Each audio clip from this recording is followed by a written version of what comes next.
नमस्कार दोस्तों, आपका बहुत बहुत स्वागत है हमारे चैनल भगवत गीता ज्ञान में। आशा है आप सब लोग कुशल होंगे। हमारे चैनल को लाइक कीजिए, शेयर कीजिए और सब्सक्राइब करना बिल्कुल ना भूलें। आज हम बात करेंगे हनुमान जी के रहस्यों के बारे में, जिन्हें जानकर आप हैरान रह जाएंगे। उनकी ज़िंदगी से संबंधित कुछ रहस्य हैं जिनके बारे में आज हम इस वीडियो में बात करेंगे। तो चलिए शुरू करते हैं आज की वीडियो। होई है वहीं जो राम रचि राखा, को करी तर्क बढ़ावही शाखा। हनुमान जी इस कलयुग के अंत तक अपने शरीर में ही रहेंगे।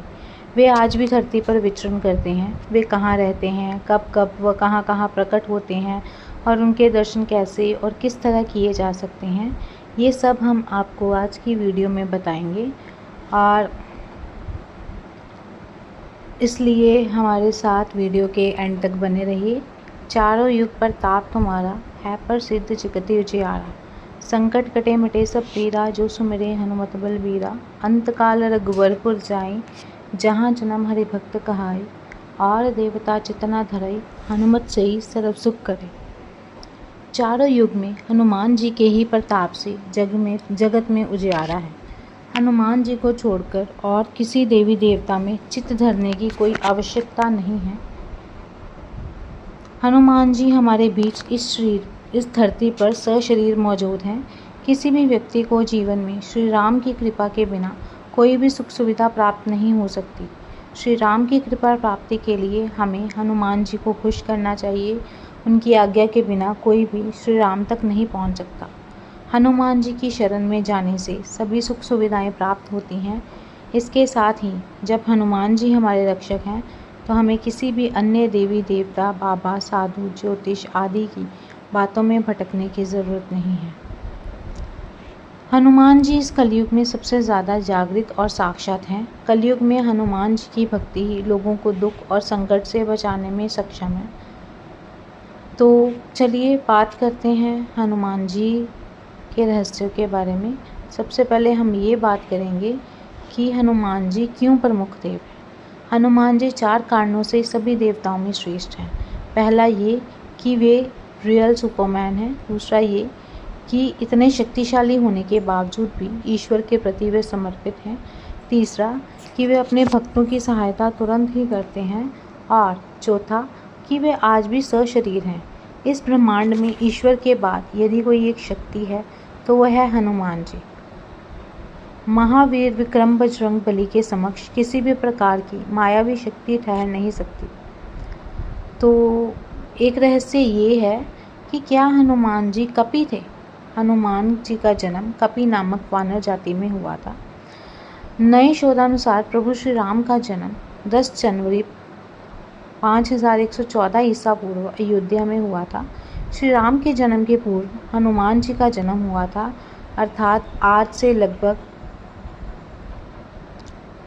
कई साल पहले हनुमान जी का जन्म हुआ था। शोधकर्ता कहते हैं कि आज से 9 लाख वर्ष पहले एक ऐसी विलक्षण वानर जाति भारतवर्ष में विद्यमान थी जो आज से 15 से 12 हजार वर्ष पहले लुप्त होने लगी थी और अंततः लुप्त हो भी गई। इस जाति का नाम कपि था। हनुमान जी के संबंध में ये प्रश्न प्राय सर्वत्र उठता है कि क्या हनुमान जी वानर थे। इसके लिए कुछ लोग रामायण आदि ग्रंथों में लिखे हनुमान जी और उनकी सजातीय बांधव सुग्रीव, अंगद आदि के नाम के साथ वानर, कपि, शाखामृग, प्लवंगम आदि विशेषण पढ़कर उनकी इस प्रजाति का होने का उदाहरण देते हैं। वे ये भी कहते हैं कि उनके पुच्छ, लांगुल, बाल्दी और लाम से लंका दहन का प्रत्यक्ष चमत्कार इसका प्रमाण है। ये भी उनकी सभी जगह सपुच्छ प्रतिमाएं देखकर उनके पशु या बंदर जैसा होना सिद्ध होता है। रामायण में वाल्मीकि जी ने यहाँ उन्हें विशिष्ट पंडित, राजनीति में धुरंधर और वीर शिरोमणि प्रकट किया है। वहीं उनको लोमश और पुच्छधारी भी शतश प्रमाणों में व्यक्त किया है। दरअसल आज से 9 लाख वर्ष पहले मानवों की एक ऐसी जाति थी जो मुख और पूंछ से वानर समान नजर आती थी, लेकिन उस जाति की बुद्धिमत्ता और शक्ति मानवों से कहीं ज़्यादा थी। अब वह जाति भारत में तो दुर्भाग्यवश विनष्ट हो गई, परंतु बाली द्वीप में अब भी पुच्छधारी जंगली मनुष्यों का अस्तित्व विद्यमान है। जिनकी पूंछ प्राय 6 इंच के लगभग अवशिष्ट रह गई है। ये सभी पुरातत्ववेत्ता अनुसंधायक एक मत से स्वीकार करते हैं कि पुराकालीन बहुत से प्राणियों की नस्ल अब सर्वथा समाप्त हो चुकी है। अब हम बात करते हैं हनुमान जी के जन्म स्थान के बारे में। हनुमान जी की माता का नाम अंजना है, जो अपने पहले जन्म में एक अप्सरा थी। हनुमान जी के पिता का नाम केसरी है, जो वानर जाति के थे। माता पिता के कारण हनुमान जी को आंजनेय और केसरी नंदन कहा जाता है। केसरी जी को कपिराज कहा जाता था, क्योंकि वे वानरों की कपि नाम की जाति से थे। केसरी जी कपि क्षेत्र के राजा थे। कपि स्थल कुरु साम्राज्य का एक प्रमुख भाग था। हरियाणा का कैथल पहले करनाल जिले का भाग था। यह कैथल ही पहले कपि स्थल था। कुछ लोग मानते हैं कि यही हनुमान जी का जन्म स्थान है। हनुमान जी का दूसरा जन्म स्थान गुजरात के डांग जिले के आदिवासियों की मान्यता अनुसार डांग जिले के अंजना पर्वत में स्थित अंजनी गुफा में ही हनुमान जी का जन्म हुआ था। तीसरा स्थान कुछ लोग ये मानते हैं कि हनुमान जी का जन्म झारखंड राज्य के उग्रवाद प्रभावित क्षेत्र गुमला जिला मुख्यालय से 20 किलोमीटर दूर आंजन गांव की एक गुफा में हुआ था। अंत में आखिर उन्होंने कहाँ जन्म लिया? पंपा सरोवर अथवा पंपासर हॉस्पेट तालुका मैसूर का एक पौराणिक स्थान है। हम्पी के निकट बसे हुए गांव अनेगुंदी को रामायण कालीन किष्किंधा माना जाता है। तुंगभद्रा नदी को पार करने पर अनेगुंदी जाते समय मुख्य मार्ग से कुछ हटकर बाईं और पश्चिम दिशा में पंपा सरोवर स्थित है। यहाँ स्थित एक पर्वत में एक गुफा भी है, जिसे राम भक्तनी शबरी के नाम पर शबरी गुफा कहते हैं। इसी के निकट शबरी के गुरु मतंग ऋषि के नाम पर प्रसिद्ध मतंगवन था। हम्पी में ऋषिमुख के राम मंदिर के पास स्थित पहाड़ी आज भी मतंग पर्वत के नाम से जानी जाती है।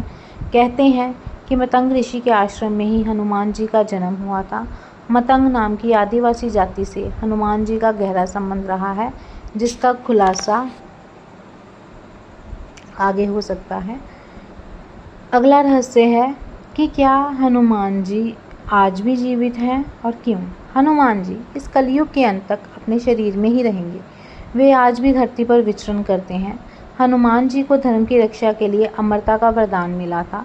इस वरदान के कारण आज भी हनुमान जी जीवित हैं और वे भगवान के भक्तों और धर्म की रक्षा में लगे हुए हैं।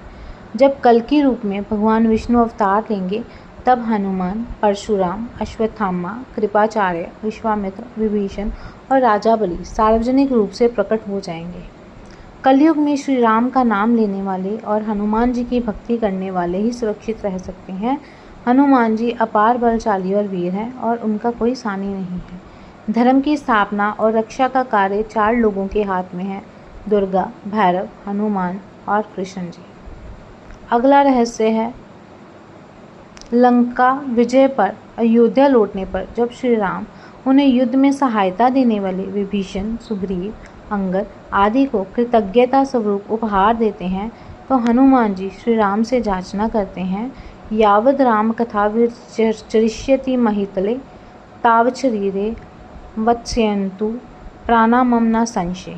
इसका अर्थ है, हे वीर श्री राम, इस पृथ्वी पर जब तक राम कथा प्रचलित रहे तब तक निसंदेह मेरे प्राण इस शरीर में बसे रहें।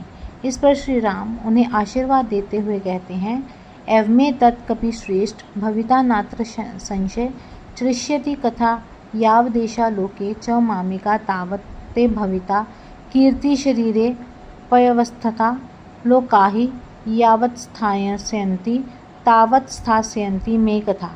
हे कपि श्रेष्ठ, ऐसा ही होगा, इसमें संदेह नहीं है। संसार में मेरी कथा जब तक प्रचलित रहेगी तब तक तुम्हारी कीर्ति अमिट रहेगी और तुम्हारे शरीर में प्राण भी रहेंगे। जब तक ये लोग बने रहेंगे तब तक मेरी कथाएं भी स्थिर रहेंगी। त्रेता युग में हनुमान जी। त्रेता युग में तो पवन पुत्र हनुमान जी ने केसरी नंदन के रूप में जन्म लिया और वे श्री राम के भक्त बनकर उनके साथ छाया की तरह रहे। वाल्मीकि रामायण में हनुमान जी के संपूर्ण चरित्र का उल्लेख मिलता है। द्वापर में हनुमान जी। द्वापर युग में हनुमान जी भीम की परीक्षा लेते हैं। इसका बड़ा ही सुंदर प्रसंग है। महाभारत में प्रसंग है कि भीम उनकी पूंछ को मार्ग से हटाने के लिए कहते हैं। तो हनुमान जी कहते हैं कि तुम ही हटा लो, लेकिन भीम अपनी पूरी ताकत लगाकर भी उनकी पूंछ नहीं हटा पाते हैं। इस तरह एक बार हनुमान जी के माध्यम से श्री कृष्ण अपनी पत्नी सत्यभामा, सुदर्शन चक्र और गरुड़ की शक्ति के अभिमान का मान मर्दन करते हैं। कलयुग में हनुमान जी। यदि मनुष्य पूर्ण श्रद्धा और विश्वास से हनुमान जी का आश्रय ग्रहण कर ले तो फिर तुलसीदास जी की भांति उसे भी हनुमान जी और राम जी के दर्शन होने में देर नहीं लगेगी। कलयुग में हनुमान जी ने अपने भक्तों को उनके होने का आभास कराया है। ये वचन हनुमान जी ने ही तुलसीदास जी से कहे थे। चित्रकूट के घाट पे बई संतन के भीर, तुलसीदास चंदन घिसे तिलक देते रघुबीर। अगला रहस्य है कि हनुमान जी कहाँ रहते हैं। हनुमान जी कलयुग में गंधमादन पर्वत पर निवास करते हैं, ऐसा श्रीमद् भागवत में वर्णन आता है। उल्लेखनीय है कि अपने अज्ञातवास के समय हिमवंत पार करके पांडव गंधमादन के पास पहुँचे थे। एक बार भीम सहस्त्र दल कमल लेने के लिए गंधमादन पर्वत के वन में पहुँच गए थे। यहाँ उन्होंने हनुमान जी को लेटे देखा और फिर हनुमान जी ने भीम का घमंड चूर कर दिया था। यत्र यत्र रघुनाथ कीर्तन तत्र कृत मस्तकांजलि, वाष्पवारे परिपूर्ण लोचनम मारुतिम नमत राक्षसंतक। इसका अर्थ है कलयुग में यहाँ भगवान श्री राम की कथा कीर्तन आदि होते हैं, वहाँ हनुमान जी गुप्त रूप से विराजमान रहते हैं। सीता जी के वचनों के अनुसार अजर अमर गुण निधि सिद्ध होई, करहु बहुत रघुनायक छो। गंधमादन पर्वत का उल्लेख कई पौराणिक हिंदू धर्म ग्रंथों में हुआ है। महाभारत की पुरा कथाओं में भी गंधमादन पर्वत का वर्णन प्रमुखता से आता है। हिंदू मान्यताओं के अनुसार माना जाता है कि यहाँ के विशालकाय पर्वतमाला और वन क्षेत्र में देवता रमण करते हैं। पर्वतों में श्रेष्ठ इस पर्वत पर कश्यप ऋषि ने भी तपस्या की थी। गंधमादन पर्वत के शिखर पर किसी भी वाहन से नहीं पहुँचा जा सकता। गंधमादन में ऋषि, सिद्ध, चारण, विद्याधर, देवता, गंधर्व, अप्सराएं और किन्नर निवास करते हैं। वे सब यहाँ निर्भीक विचरण करते हैं। अभी गंधमादन पर्वत कहाँ है? इसी नाम से एक और पर्वत रामेश्वरम के पास भी स्थित है। यहाँ से हनुमान जी ने समुद्र पार करने के लिए छलांग लगाई थी, लेकिन हम उस पर्वत की बात नहीं कर रहे हैं। हम बात कर रहे हैं हिमालय के कैलाश पर्वत के उत्तर में स्थित गंधमादन पर्वत की। ये पर्वत कुबेर के राज्य क्षेत्र में था। सुमेरु पर्वत की चारों दिशाओं में स्थित गजदंत पर्वतों में से एक को उस काल में गंधमादन पर्वत कहा जाता था। आज ये क्षेत्र तिब्बत के इलाके में है। पुराणों के अनुसार जम्बू द्वीप के इलावृत खंड और वृद्धाक्ष खंड के बीच में गंधमादन पर्वत कहा गया है, जो अपने सुगंधित वनों के लिए प्रसिद्ध था। पुराणों के अनुसार जम्बू द्वीप के इलावृत खंड और वृद्धाक्ष खंड के बीच में गंधमादन पर्वत कहा गया है, जो अपने सुगंधित वनों के लिए प्रसिद्ध था। इस क्षेत्र में जो दो रास्तों से जाया जा सकता है, पहला नेपाल के रास्ते मानसरोवर से आगे और दूसरा भूटान की पहाड़ियों से आगे और तीसरा अरुणाचल के रास्ते चीन होते हुए। संभवतः महाभारत काल में अर्जुन ने असम के एक तीर्थ में जब हनुमान जी से भेंट की थी, तो हनुमान जी भूटान या अरुणाचल के रास्ते ही असम तीर्थ में आए होंगे। गौरतलब है कि एक गंधमादन पर्वत उड़ीसा में भी बताया जाता है, लेकिन यहाँ उसकी बात नहीं हो रही। अब बात करते हैं अगले रहस्य के बारे में, हनुमान जी के पुत्र के बारे में। अहिरावण के सेवक मकरध्वज थे। मकरध्वज को अहिरावण ने पातालपुरी का रक्षक नियुक्त कर दिया था। पवन पुत्र हनुमान जी बाल ब्रह्मचारी थे, तब कैसे कोई उनका पुत्र हो सकता है? वाल्मीकि रामायण के अनुसार उनके पुत्र की कथा हनुमान जी के लंका दहन से जुड़ी है। हनुमान जी की ही तरह मकरध्वज भी, जो कि उनका पुत्र है, वीर, प्रतापी, पराक्रमी और महाबली थे। हनुमान जी ने अहिरावण का वध कर प्रभु श्री राम और लक्ष्मण जी को मुक्त कराया था और मकरध्वज को पाताल लोक का अधिपति नियुक्त किया था और उसे धर्म के मार्ग पर चलने की प्रेरणा दी थी। अगला रहस्य, हनुमान जी को सिंदूर क्यों चढ़ता है? हनुमान जी को सिंदूर बहुत ही प्रिय है। इसके पीछे ये कारण बताया जाता है कि एक दिन भगवान हनुमान जी माता सीता के कक्ष में पहुँचे। उन्होंने देखा माता लाल रंग की कोई चीज़ मांग में सजा रही है।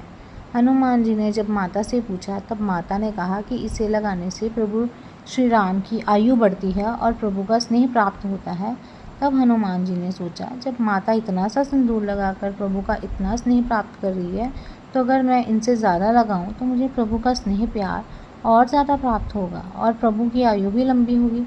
ये सोचकर उन्होंने अपने सारे शरीर में सिंदूर का लेप लगा लिया। इसलिए कहा जाता है कि भगवान हनुमान जी को सिंदूर लगाना बहुत पसंद है। अगला रहस्य है पहली हनुमान स्तुति के बारे में। हनुमान जी की प्रार्थना में तुलसीदास जी ने हनुमान चालीसा, बजरंग बाण, हनुमान बहु आदि अनेक स्रोत लिखे, लेकिन हनुमान जी की पहली स्तुति किसने की थी? तुलसीदास जी के पहले भी कई संतों और साधुओं ने हनुमान जी की श्रद्धा में स्तुति लिखी है, लेकिन क्या आप जानते हैं कि सबसे पहले हनुमान जी की स्तुति किसने की थी? जब हनुमान जी लंका का दहन कर रहे थे, तब उन्होंने अशोक वाटिका को इसलिए नहीं जलाया क्योंकि वहां सीता जी को रखा गया था।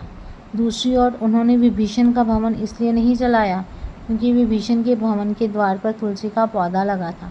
भगवान विष्णु का पावन चिन्ह शंख, चक्र और गदा भी बना हुआ था। सबसे सुखद तो ये कि उनके घर के ऊपर राम नाम अंकित था। ये देखकर हनुमान जी ने उनके भवन को नहीं जलाया। विभीषण के शरण याचना करने पर सुग्रीव ने श्री राम से उसे शत्रु का भाई व दुष्ट बताकर उनके प्रति आशंका प्रकट की और उसे पकड़कर दंड देने का सुझाव दिया। हनुमान जी ने इन्हें दुष्ट की बजाय शिष्ट बताकर शरणागति देने की वकालत की। इस पर श्री राम जी ने विभीषण को शरणागति न देने के सुग्रीव के प्रस्ताव को अनुचित बताया और हनुमान जी से कहा कि आपका विभीषण को शरण देना तो ठीक है, किंतु इसे शिष्ट समझना ठीक नहीं है। इस पर श्री राम जी के भक्त हनुमान जी ने कहा कि तुम लोग विभीषण को ही देखकर अपना विचार प्रकट कर रहे हो, मेरी ओर से भी तो देखो, मैं क्यों और क्या चाहता हूँ। फिर कुछ देर हनुमान जी ने रुककर कहा, जो एक बार विनीत भाव से मेरी शरण की याचना करता है और कहता है मैं तेरा हूँ, उसे मैं अभयदान प्रदान कर देता हूँ। यह मेरा व्रत है, इसलिए विभीषण को अवश्य शरण दी जानी चाहिए। इंद्र आदि देवताओं के बाद धरती पर सर्वप्रथम विभीषण ने ही हनुमान जी की शरण लेकर उनकी स्तुति की थी। विभीषण को भी हनुमान जी की तरह चिरंजीवी होने का वरदान मिला है। वे भी आज सशरीर जीवित हैं। विभीषण ने हनुमान जी की स्तुति में एक बहुत ही अद्भुत और अचूक स्रोत की रचना की है। विभीषण द्वारा रचित इस स्रोत को हनुमान वडवानर स्रोत कहते हैं। सब सुख लहे तुम्हारी सरना, तुम रक्षक काहू को डरना। हनुमान जी ने सबसे पहले सुग्रीव को बाली से बचाया और सुग्रीव को श्री राम से मिलाया। फिर उन्होंने विभीषण को रावण से बचाया और उनको श्री राम से मिलाया। हनुमान जी की कृपा से ही दोनों को ही भयमुक्त जीवन और राजपद मिला। इसी तरह हनुमान जी ने अपने जीवन में कई राक्षसों और साधु संतों को भयमुक्त और जीवन मुक्त किया है।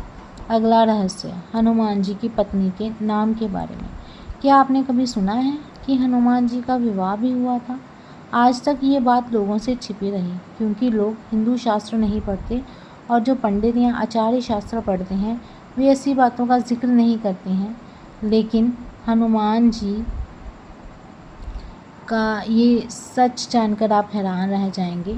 आंध्र प्रदेश के खम्म जिले में एक मंदिर ऐसा विद्यमान है जो प्रमाण है हनुमान जी के विवाह का। इस मंदिर में हनुमान जी की प्रतिमा के साथ उनकी पत्नी की प्रतिमा भी विद्यमान है। इस मंदिर के दर्शन करने के लिए दूर दूर से लोग आते हैं। माना जाता है कि हनुमान जी के उनके पत्नी के साथ दर्शन करने के बाद पति पत्नी के बीच चल रहे सारे विवाद खत्म हो जाते हैं। उनके दर्शन के बाद जो भी विवाद की शुरुआत करता है उसका बुरा होता है। हनुमान जी की पत्नी का नाम सुवर्चला था। वैसे तो हनुमान जी बाल ब्रह्मचारी हैं और आज भी वे ब्रह्मचार्य के व्रत में ही हैं। विवाह करने का मतलब ये नहीं कि वे ब्रह्मचारी नहीं रहे। कहा जाता है कि पराशर संहिता में हनुमान जी का किसी खास परिस्थिति में विवाह होने का जिक्र है। कुछ विशेष परिस्थितियों के कारण ही बजरंगबली को सुवर्चला के साथ विवाह बंधन में बंधना पड़ा। इस संबंध में एक कथा है कि हनुमान जी ने भगवान सूर्य को अपना गुरु बनाया था। हनुमान जी भगवान सूर्य से अपनी शिक्षा ग्रहण कर रहे थे। सूर्य कहीं रुक नहीं सकते थे, इसलिए हनुमान जी को सारा दिन भगवान सूर्य के रथ के साथ साथ उड़ना पड़ता था और भगवान सूर्य उन्हें तरह तरह की विद्याओं का ज्ञान देते।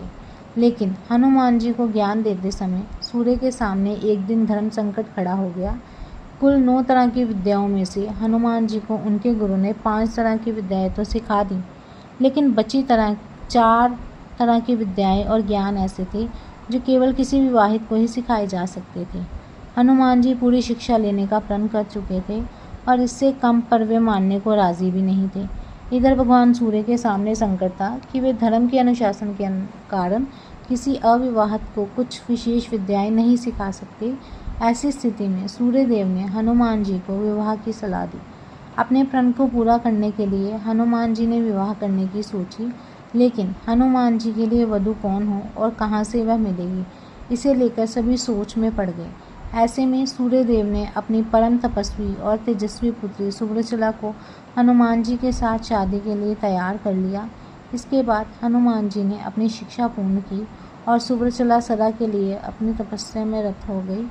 इस तरह हनुमान जी भले ही शादी के बंधन में बंध गए हों, लेकिन शारीरिक रूप से वे आज भी एक ब्रह्मचारी ही हैं। तो ये थे हनुमान जी के बारे में रहस्य, उनके जीवन से जुड़े हुए रहस्य, जिनके बारे में शायद कुछ लोग नहीं जानते होंगे। तो आशा है आपको ये हमारे द्वारा साझी की गई जानकारी अच्छी लगी होगी। अगर आपको हमारी ये वीडियो अच्छी लगे तो हमारी वीडियो को लाइक कीजिए, शेयर कीजिए और चैनल को सब्सक्राइब करना बिल्कुल ना भूलें। जय श्री राम, जय हनुमान जी, धन्यवाद।